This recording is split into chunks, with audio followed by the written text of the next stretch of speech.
حضور نے فرمایا تمہیں بتاؤں کہ سب سے بہتر خزانہ کیا ہے کہ المرأۃ الصالحہ، کے گھر کے اندر صالح بیوی ہو، دین والی بیوی ہو، اور اس کے اندر 3 صفتیں ہونی چاہیے. یاد رکھیں، اگر میری بیٹیاں، میری بہنیں حضور کے اس فرمان کو بالکل مضبوطی سے پکڑ لیں تو ان کے گھر دنیا میں جنت بن جائیں گے. حضور نے فرمایا کہ پہلی کی تو یہ ہے کہ جب خاوند آئے، اذا نظر، جب اپنی بیوی پہ نظر ڈالے تو خوش ہو جائے، کہ بیوی خوش ہو کے استقبال کرے، اس کے لیے تیاری کرے، لوگوں کے لیے میک اپ سنگار نہ کرے. ہمارے ہاں تو یہ رواج ہے نا کہ شادیوں پہ تو بنیں گے اور سنوریں گے اور جوڑے اور کپڑے اور زیور، لیکن اپنے گھر میں جب بھی ہوں گے تو ہر وقت جو ہے برے حال میں. حالانکہ سب سے زیادہ حکم تو یہ ہے کہ آدمی اپنے خاوند کے لیے بنے سنورے. حتیٰ کہ ایک حدیث میں آتا ہے کہ جو عورت سنگار کر کے، غسل کر کے، خوشبو لگا کے گھر میں اپنے خاوند کا انتظار کرتی ہے، خاوند آتا ہے وہ خوش ہو جاتا ہے، فرمایا اس کو اس مجاہد کے برابر ثواب ملتا ہے جو دشمن کی سرحد پہ گھوڑا باندھ کے پہرا دے رہا. یعنی مجاہد، جیسے وہ مجاہد دشمن کو روک رہا ہے، یہ شیطان کو روک رہی ہے. تو سب سے پہلی خوبی تو عورت میں یہ ہو کہ اذا نظر سخت ہو، جب دیکھے تو خوش ہو جائے. وَإِذَا أَمَرَهَا أَطَاعَتْ، اور جب خاوند کوئی حکم کرے تو اس کی تعمیل. حتیٰ کہ ایک روایت میں تو یہ سخت لفظ بھی آیا ہے کہ اگر خاوند کہے کہ یہ پتھر اٹھا کے اس پہاڑ پہ رکھو، وہ رکھ نہیں سکے، اب ان کو اتار کے پھر یہاں رکھو، تو اس کو کرنا چاہیے کہ اس کے لیے اطاعت ضروری. اور اسی طرح یہ بھی متفق علیہ فقہا کا مسئلہ ہے کہ کوئی عورت نفلی روزہ یا نفلی نماز یا اعتکاف خاوند کی اجازت کے بغیر نہیں رکھ سکتی، ورنہ اس کو کوئی ثواب نہیں ہو. اور جی میں نے تو روزہ رکھنا ہے، خاوند کو اگر خواہش ہو تو پھر وہ کیا کرے گا. اسی لیے بی بی ام سلمہ رضی اللہ تعالیٰ عنہ فرماتی ہیں کہ حج کے موقع پر جب عرفات سے ہم مزدلفہ پہنچے تو حضور پاک نے گھر والیوں کو حکم دے دیا کہ 12 بجے رات کے بعد آپ منا چلیے، اور صبح ہی منا میں جا کے اپنی گھڑگری مار لیں، اس کے بعد آپ کی قربانی ہو جائے گی، پھر آپ احرام کھول لیں، پھر طواف زیارت ہوگا. تو بیوی سے فرماتی ہیں کہ ہم جلدی سے وہاں سے آئے، منا پہنچے، اس کے بعد اپنی رمی کی، قربانی کی، مکے میں آ کے طواف زیارت کر کے فارغ ہو گئے، تاکہ ہو سکتا ہے کہ حضور بلا لے. کسی بیوی کو خیمے میں بھی بلا، بیوی ہے. تو اتنے بڑے حقوق ہیں خاوند کے. یہ بھی حضور نے فرمایا کہ اگر اللہ کے سوا کسی غیر کو سجدے کی اجازت ہوتی تو میں بیوی کو حکم دیتا کہ شوہر کا سجدہ کرے. اور یہ بھی حکم ہے کہ خاوند کی اجازت کے بغیر عورت اپنے گھر سے باہر نہیں جا سکتی. حتیٰ کہ فقہاء نے لکھا ہے اس کا کوئی بھائی، کوئی عزیز، کوئی باپ بھی فوت ہو جائے، جب تک اجازت رہے وہ گھر سے نہیں نکل سکتے.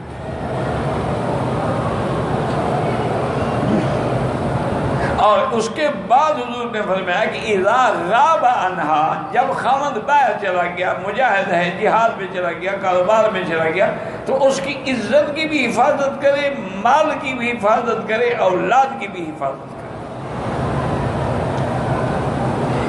یہ نہیں ہے کہ مردوں پر حقوق نہیں، مردوں پر بھی حقوق ہیں. وَلَهُنَّ مِثْلُ الَّذِي عَلَيْهِنَّ بِالْمَعْرُوفِ، جیسے عورتوں پر حق ہے اسی طرح مردوں پر بھی حق ہے کہ اس کے نان نفقے کا، اس کے کھانے پینے کا، اس کے معاملات کا، ضروریات کا، اس کی خوشیوں کا ہر لحاظ سے خیال رکھے.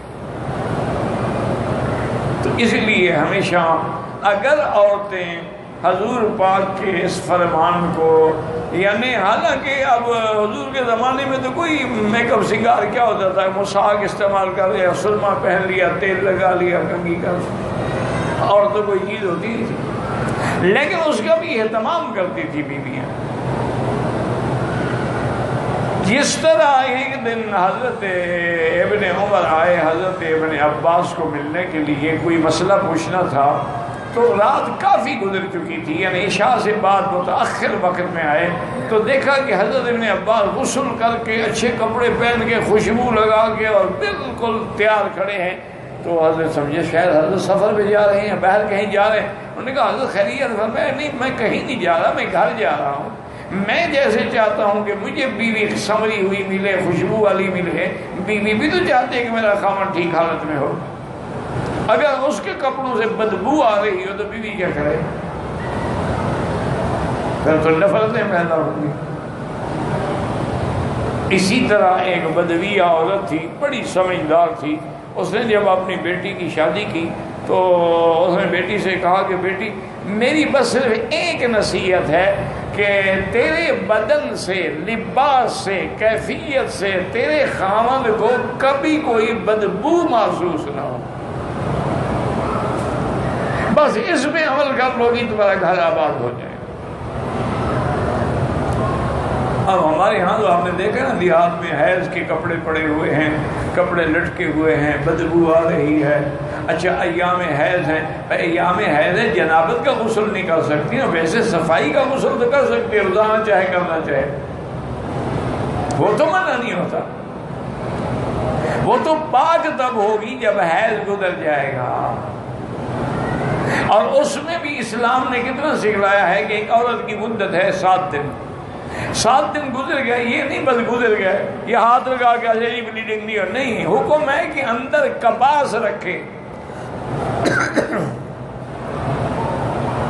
اور کپاس پہ کوئی اچھی سی خوشبو لگا کے رکھے کہ جیسے آدمی کو خوشبو پسند ہے اسی طرح عورت کے رحم کو بھی خوشبو پسند ہے۔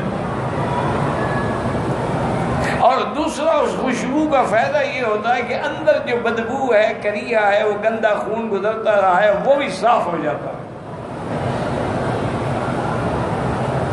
حضور کی خدمت میں ایک عورت آئی، اس نے آ کے پوچھا کہ یا رسول اللہ میں اگر حیض سے پاک ہو جاؤں تو غسل کرنے کا طریقہ کیا ہے؟ حضور نے فرمایا بیٹی پہلے تو کپاس اندر رکھو، تسلی کرو بھی خون بند ہو گیا ہے۔ اچھا وہ بیچاری کو سیدھی سادھی عورت نے کہا رسول اللہ کپاس کیسے رکھے؟ بی بی عائشہ فرماتی ہے میں نے اس کو پکڑ کے کھینچا، اللہ کی بندی مجھ سے پوچھ لو، یہ باتیں حضور سے پوچھنے کی ہے؟ اور نے کہا اور کس سے پوچھے؟ یہ دین نہیں ہے؟ جب دین ہے تو دین میں حیا کس بات کا ہے؟ اللہ لا یستحی من الحق، اللہ حق بیان کرنے میں استحیا نہیں فرماتے، تو بندی کا کیا ہے؟ حضرت عبداللہ ابن عمر رضی اللہ عنہ کا واقعہ مبارک ہے کہ جب وہ مکے میں آئے حج کے دنوں میں، میاں بیوی دونوں اکٹھے تھے، طواف زیارت کیا، صفا مروہ دوڑے، احرام تو پہلے کھل چکا تھا۔ جب وہ واپس اپنے خیمے میں مینا میں پہنچے تو بیوی سے کہا کہ مجھے خواہش ہے، کہا اللہ کے بندے میرے بال نہیں کٹوائے۔ تو جب تک آدمی بال نہ کٹائے وہ تو احرام سے نکلتا نہیں، میں تیری خواہش کیسے پوری کروں؟ حضرت عبداللہ فرماتے ہیں میں نے کہا ادھر قریب ہوگی تو اس کے بال آخر میں میں نے دانتوں سے پکڑ کے کاٹ دی۔ میں نے کہا اب تو کٹ گئے؟